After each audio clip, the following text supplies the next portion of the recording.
Hello friends કેમ છો મજામાં फ्रेंड्स अभी तक जो हमने पढ़ा हमने असेक्सुअल रिप्रोडक्शन को शुरू किया था। उसके अंदर हमने वेजिटेटिव प्रोपोगेशन के बारे में पढ़ा था। इसके अलावा हमने इसके आर्टिफिशियल और नेचुरल मेथड्स पढ़े थे, राइट। तो वेजिटेटिव प्रोपोगेशन के अंदर हम ये सब पढ़ चुके थे। आज जो हमें शुरू करना है टॉपिक, वो टॉपिक कौन सा है? Tissue culture technique. तो एक बहुत ही इंपॉर्टेंट टेक्निक है और एनसीईआरटी के अंदर बॉक्स के अंदर आपको ये दी हुई है। तो येलो कलर का जो बॉक्स बना होता है उधर यहाँ वहाँ कवर की हुई है टिश्यू कल्चर टेक्निक। इसको बहुत ही ध्यान से समझना, बहुत इंपॉर्टेंट है टिश्यू कल्चर टेक्निक। तो किस तरीके से करेंगे उसको बहुत अच्छे से समझना है, ठीक है। तो आपको यहाँ पे पूरा डायग्राम के फॉर्म में मैं बता रहा हूँ कि किस तरीके से आप करोगे। तो सबसे पहले ये जो टिश्यू कल्चर टेक्निक है इसके अंदर आप यूज़ क्या कर रहे हो? तो सपोज करो ये प्लांट है, ठीक है, ये प्लांट का स्टेम है और इसके ऊपर यहाँ पे ये लगे हुए हैं लीव्स।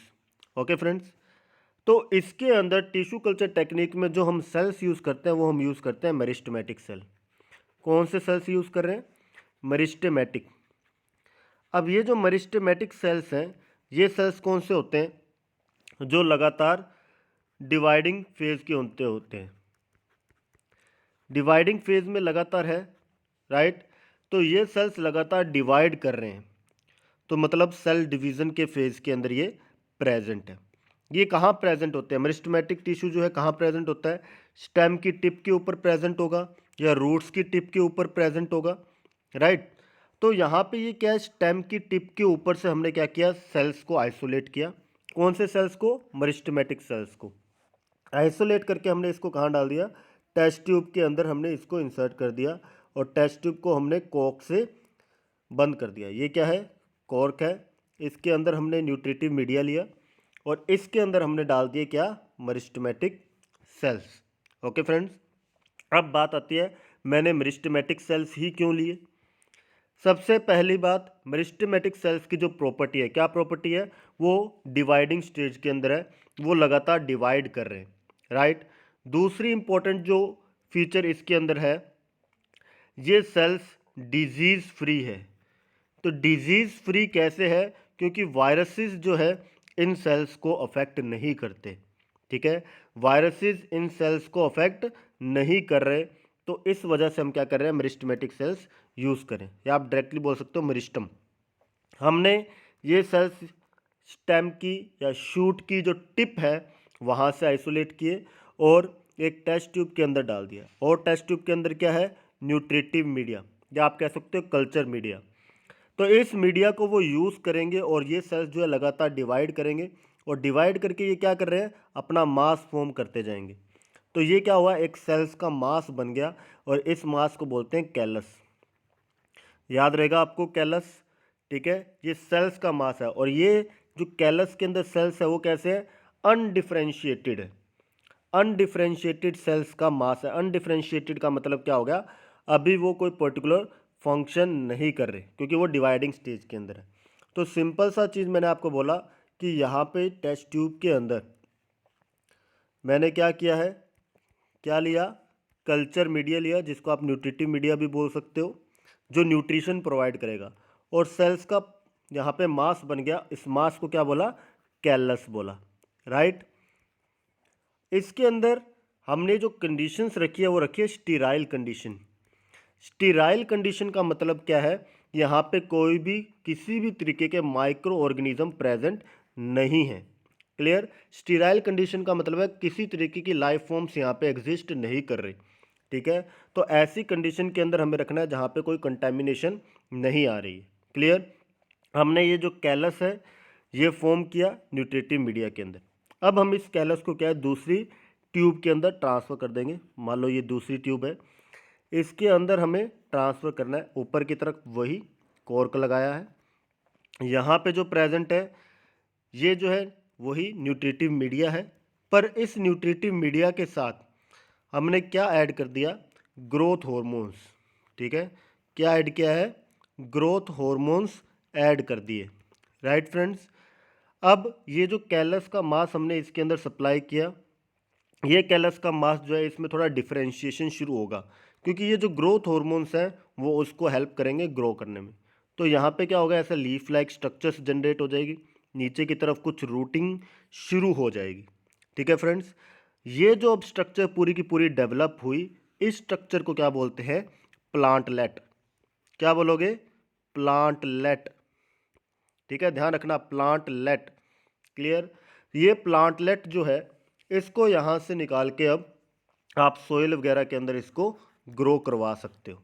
ठीक है, तो सिंपल सी चीज़ है, पहले हमने क्या किया, मेरिस्टेमेटिक सेल्स लिए, उनको लगातार डिवाइड करवाया, न्यूट्रिटिव मीडिया से मीडिया यूज़ करेगा, वो न्यूट्रिएंट लेगा, कैलस के अंदर फॉर्म हुआ, कैलस को हमने दूसरी टेस्ट ट्यूब के अंदर ट्रांसफ़र किया, जिसके अंदर हमने न्यूट्रिटिव मीडिया के साथ साथ उसको ग्रोथ हॉर्मोन्स भी दिए थे जो उसको ग्रो करने में हेल्प करेगा। तो उसने लीफ लाइक और रूट लाइक जो स्ट्रक्चर्स थी वो डेवलप की। तो ये क्या बन गया, एक प्लांटलेट बन गया। ये प्लांटलेट क्या है, एक फ्यूचर प्लांट है जो आगे जाके पूरा एक फ्यूचर में पूरा बड़ा प्लांट बनाएगा। ठीक है, कहाँ पे, सोइल के अंदर इस प्लांटलेट को ट्रांसफ़र करेंगे और वहाँ पे ये ग्रो हो जाएगा। ओके फ्रेंड्स, मेरे ख्याल से आपको क्लियर है। थ्योरेटिकल भी थोड़ा सा हम देख लेते हैं किस तरीके से है, ताकि आपको और ज़्यादा क्लियर हो जाए। तो सिंपल आप यहाँ पे देखोगे, new plants are grown by taking cells from growing tips of meristematic cell. तो सबसे पहला क्वेश्चन आपसे पूछा जाएगा, टिश्यू कल्चर टेक्निक में आप कौन से सेल्स यूज़ कर रहे हो, तो आपका जवाब क्या होगा, मेरिस्टेमेटिक सेल्स को यूज़ कर रहे हो। क्लियर है। इन मेरिस्टेमेटिक सेल्स को आपने आर्टिफिशियल न्यूट्रिटिव मीडिया में ग्रो करवाया, ये रैपिडली डिवाइड करेंगे और क्या बना देंगे, कैलस फॉर्म करेंगे। और कंडीशंस कैसी है, डिजीज़ फ्री कंडीशन है, या कह सकते हो स्टीराइल कंडीशंस है। ओके फ्रेंड्स, कैलस को फिर हमने कहाँ ट्रांसफ़र किया, हॉर्मोन्स जिसमें प्रेजेंट है ग्रोथ के लिए और डिफरेंशिएशन के लिए।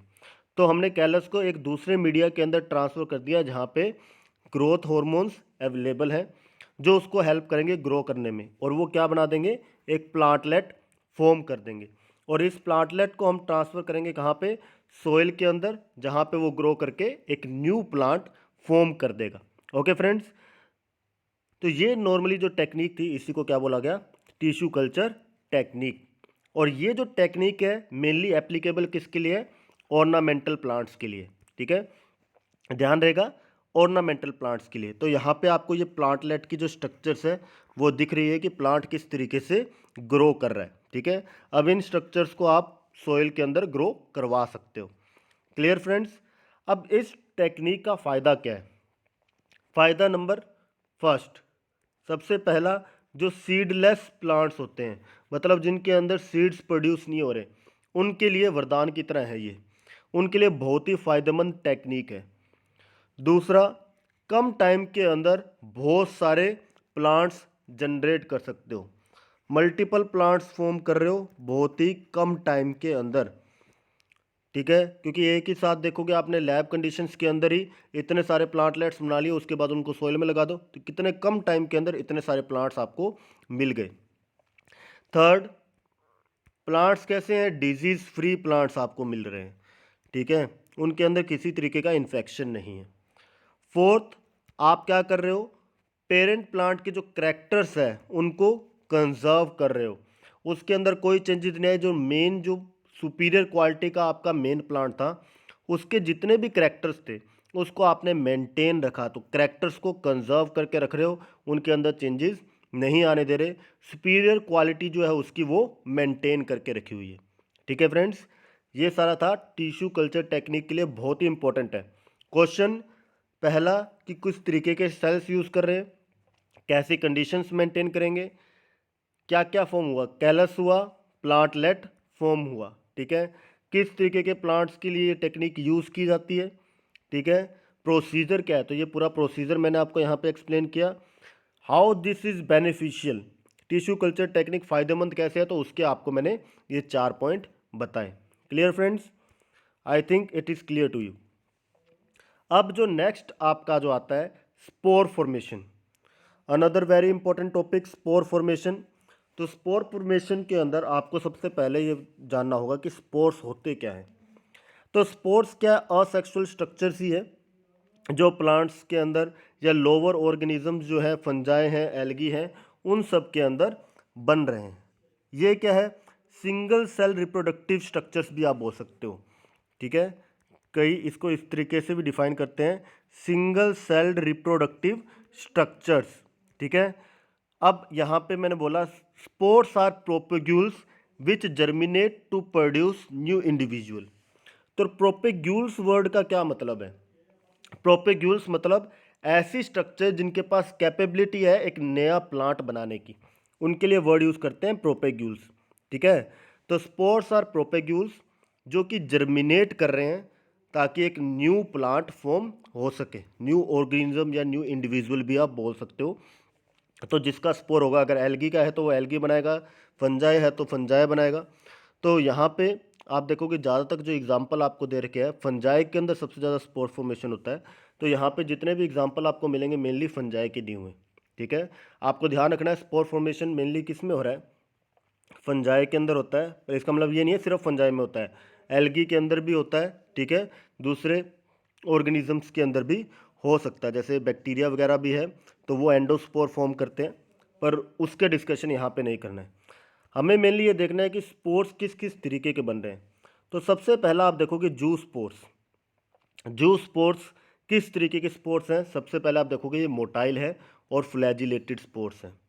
मोटाइल मतलब क्या है, वो उसको हेल्प करेंगे मूव करने के लिए, और मूवमेंट में हेल्प कौन कर रहा है? फ्लैजिला, ठीक है। तो यहाँ पे आपको दिखा देते हैं, ये देखो डायग्राम इसका, आप देखोगे कितना बढ़िया डायग्राम है। तो यहाँ पे आपको ये जो स्पोर्स दिख रहे हैं और इनके ऊपर ये आपको दिख रहे हैं फ्लैजिला। तो फ्लैजिला प्रेजेंट है इन स्पोर्स के ऊपर, तो इसको क्या बोल दिया? Flagellated spores. और ये मेनली जो है स्पोर्स जो है वाटर बॉडी के अंदर रिलीज होते हैं, ठीक है। कहाँ पे होंगे? वाटर बॉडी के अंदर। तो जू स्पोर्स मोटाइल हैं, फ्लैजिलेटेड स्पोर्स हैं, और कहाँ मिलते हैं? वाटर बॉडी के अंदर। ये प्रोड्यूस किस में होंगे? जू स्पोरेंजिया के अंदर प्रोड्यूस होंगे। तो जू स्पोरेंजिया देखो इस तरीके से एक स्ट्रक्चर होती है, इसके अंदर ये स्पोर्स बन रहे हैं और यहाँ से ये क्या होंगे? ऊपर से रिलीज हो जाएंगे ये स्पोर्स, ठीक है। और वाटर बॉडी के अंदर जाएंगे, वहाँ से एक जगह से दूसरी जगह पे ट्रांसमिट होंगे और वहाँ सूटेबल सरफेस पे जर्मिनेट करेंगे और एक न्यू जो फंजाई है वो फॉर्म कर देंगे। जैसे यहाँ पे एग्जांपल के तौर पे आपको दे रखा है एल्ब्यूगो फाइटोपथोरा।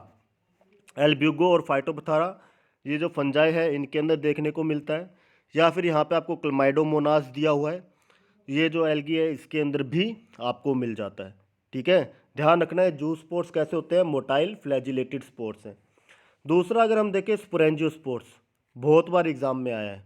स्पोरेंजियोस्पोर्स कैसे है? नॉन मोटाइल स्पोर्स है, ये एयर के अंदर रिलीज होते हैं, ठीक है। जो स्पोर्स वाटर में हो रहे थे ये कहाँ हो रहे हैं? एयर के अंदर रिलीज हो रहे हैं, ठीक है। नॉन मोटाइल है तो एयर के अंदर रिलीज हो रहे हैं, तो उनको कोई फ्लैजिला वगैरह नहीं चाहिए। और प्रोड्यूस किसके अंदर होते हैं? स्पोरेंजिया के अंदर। तो आप यहाँ पे देखोगे ये क्या है? स्पोरेंजिया है, ठीक है। इसका ये जो हाइफा है इसको क्या बोल रहे हैं? स्पोरेंजियोफोर। स्पोरेंजियोफोर, ध्यान रखना स्पेलिंग, स्पोरेंजियोफोर जिसके ऊपर प्रेजेंट होगा स्पोरेंजियम, जिसके अंदर ये स्पोर्स डेवलप होंगे। तो स्पोरेंजिया जो मैं बोल रहा हूँ, ये जो लिखा हुआ है स्पोरेंजिया, ये प्लूरल फॉर्म है स्पोरेंजियम की, ठीक है। जब सारों को एक साथ डिनोट करते हैं तो हम बोल देते हैं स्पोरेंजिया, और सिंगल को क्या बोलोगे? स्पोरेंजियम, ठीक है फ्रेंड्स। तो सिंपल सा है, स्पोरेंजियोफोर जिसके ऊपर क्या बनता है? स्पोरेंजिया या स्पोरेंजियम, जिसके अंदर ये स्पोर्स प्रोड्यूस हो रहे हैं, और ये स्पोर्स जो है सूटेबल सरफेस के ऊपर जाएंगे और वहाँ पे जर्मिनेट करेंगे। किसके अंदर मिलता है? राइजोपस और म्यूकर। तो ये आप देखोगे ब्रेड के ऊपर जो ग्रो करती है, तो आप ब्रेड के ऊपर कभी फंगस आप देखोगे ग्रो कर रही है, तो वो जो फंगस है वो यही है, क्लियर। तो कई बार आपको ब्रेड दिखा के भी पूछा जाता है एग्ज़ाम के अंदर, ये डायग्राम बहुत बार आया हुआ है। मतलब कंपटीशन एग्ज़ाम चाहे एनटीएससी का है या फिर सीबीएसई के एग्ज़ाम में, सभी के अंदर ये वाला डायग्राम बहुत बार आया हुआ है। आपको इसकी लेबलिंग बहुत अच्छे से ध्यान रखनी है कि क्या क्या आपको बताया, किसके अंदर होता है ये भी ध्यान रखना है। और ये एग्जाम्पल किसके हैं? फंजाई के हैं, तो कई बार आपको बोल देता है फंजाई, बैक्टीरिया, एल्गी, तो ये भी आप ध्यान रखो कि मैं यहाँ पे आपको ये बता रहा हूँ फंजाई, राइजोपस, म्यूकर, इनके अंदर ये बनते हैं।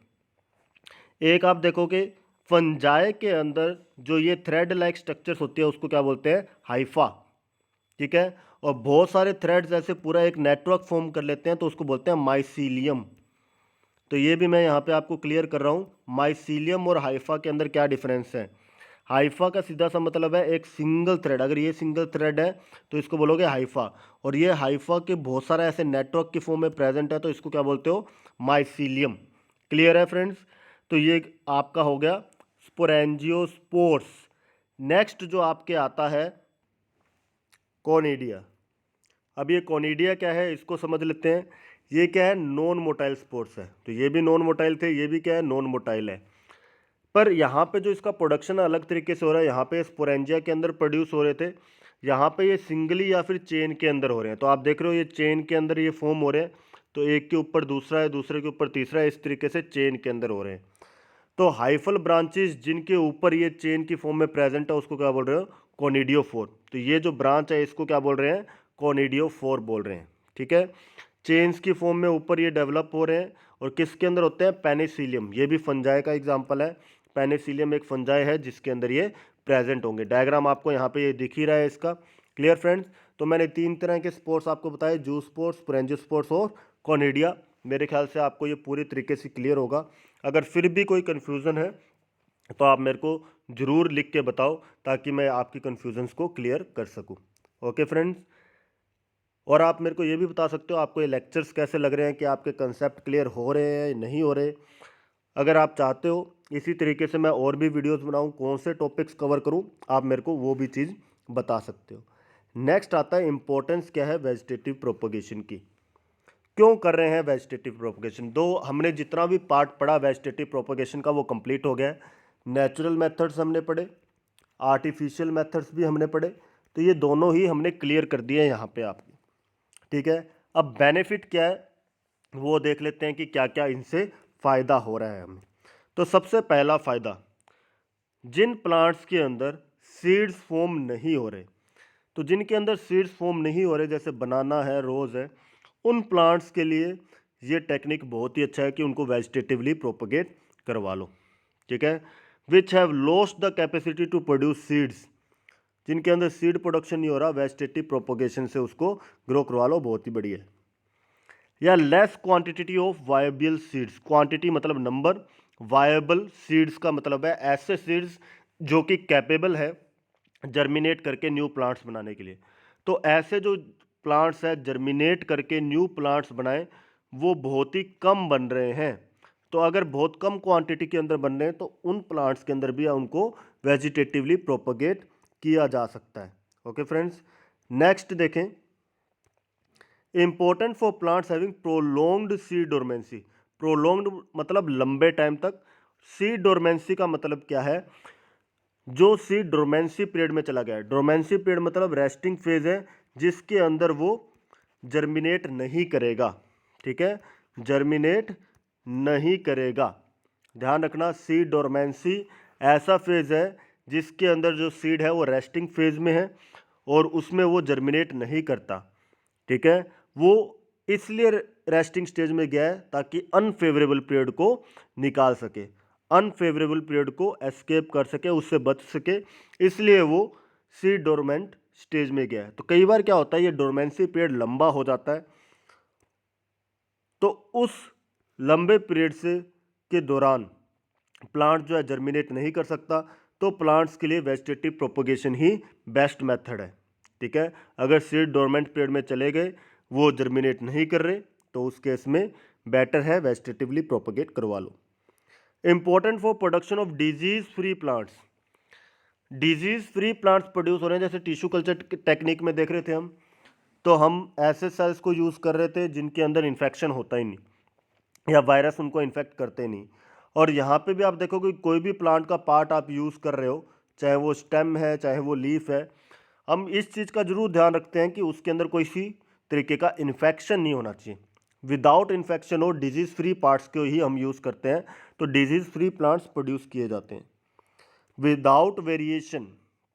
क्योंकि जो प्लांट है जैसा वो क्वालिटी है वही प्लांट उसी सेम क्वालिटी का जो है प्लांट आगे प्रोड्यूस होगा, उसकी क्वालिटी में चेंज नहीं आएगा। ध्यान रखना है ये चीज़ को, क्योंकि अगर बढ़िया क्वालिटी का प्लांट है तो आगे भी बढ़िया क्वालिटी का ही प्लांट मिलेगा। तो ये सारे तो है फ़ायदे वेजिटेटिव प्रोपगेशन के, ठीक है। यहाँ पे कोई वेरिएशन नहीं आ रहा, तो इसके अंदर आप कह सकते हो कि वो इन्वायरमेंट को अडेप्ट नहीं करेंगे, ठीक है। इन्वायरमेंट की चेंजिंग कंडीशन को अडेप्ट नहीं करेंगे क्योंकि जो फीचर्स उसके पास है वही है। क्लियर। तो ये इसका डिसएडवांटेज आप बोल सकते हो एक तरह से। पर अगर पेरेंट कैरेक्टर्स को कंजर्व करने हैं तो ये मेथड बेस्ट है, क्योंकि यहाँ पे किसी तरीके का चेंजेस नहीं आएंगे। ओके फ्रेंड्स, आई थिंक हमारा असेक्सुअल रिप्रोडक्शन पूरे तरीके से क्लियर होगा आपको, क्योंकि मैंने असेक्सुअल रिप्रोडक्शन पूरा कंप्लीट कर दिया है और मेरे को लग रहा है कि आपको समझ में आ गया होगा, तभी आप मेरे साथ बने हुए हैं। और मैं यही एक्सपेक्ट करूंगा आपको, आप मेरे साथ आगे भी बने रहो, और आपको कोई भी दिक्कत आ रही है तो आप मेरे को ज़रूर बताएं, ठीक है, ताकि आपकी प्रॉब्लम्स को शॉर्ट आउट किया जा सके। Okay friends, have a nice day, thank you.